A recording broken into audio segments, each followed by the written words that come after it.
ಧನುಸ್ಸು ರಾಶಿ. ಧನುರ್ರಾಶಿಯಲ್ಲಿ ಜನನವಾಗಿರೋರಿಗೆ ಇಷ್ಟು ದಿವಸ ಕಂಡಿರುವಂತಹ ದಿನಗಳಿಗೂ ಈ ಮುಂದಿನ ಬರುವಂತಹ ದಿನಗಳಿಗೂ ಅದ್ಭುತವಾದಂತಹ ವಾರವನ್ನ ನೀವು ಖಂಡಿತ ಕಾಣಬಹುದು. ಏನಪ್ಪಾ ಅಂದ್ರೆ ನೋಡಿ, ಇಲ್ಲಿ ಕೆಲಸ ದಶಮಸ್ಥಾನಂ ಕರ್ಮಸ್ಥಾನಂ ಅಂತ ಹೇಳ್ತೀವಿ. ಕರ್ಮಸ್ಥಾನದಲ್ಲಿ ಈ ಪಾಪಗ್ರಹ ಮತ್ತೆ ಶುಭಗ್ರಹ ಎರಡು ಸ್ಥಿತವಾಗಿದ್ದಾರೆ. ಆದರೆ ಈ ರಾಶಿಗೆ ಗುರುವಿಗೆ ಕೇತು ಹೇಗೆ ಅಂದ್ರೆ ಒಂದು ರೀತಿಯ ಒಳ್ಳೆ ಒಂದು ಸ್ನೇಹಿತನಿದ್ದಂಗೆ. ಗುರುವು ಯಾವ ರೀತಿ ಒಂದು ಫಲವನ್ನು ಕೊಡ್ತಾರೋ ಅದೇ ರೀತಿ ಕೇತು ಸಹ, ಮೋಕ್ಷಕಾರಕನಾದಂತಹ ಕೇತು ಸಹ ಫಲವನ್ನು ಕೊಡ್ತಾರೆ ಅಂತ ಹೇಳ್ತದೆ ಶಾಸ್ತ್ರ.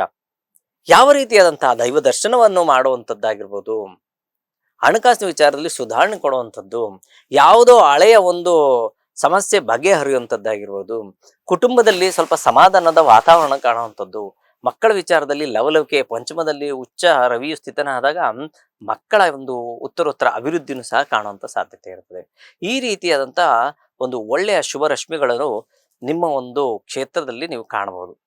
ಪರಿಹಾರ ರೂಪಕವಾಗಿ ಸೂರ್ಯನಾರಾಯಣನ ಒಂದು ಸ್ಮರಣೆ ಮಾಡಿ, ತುಂಬಾ ಒಳ್ಳೆಯದಾಗಿದೆ. ಜೊತೆಗೆ ವಿನಾಯಕನ ಒಂದು ಸ್ಮರಣೆ ಮಾಡಿ.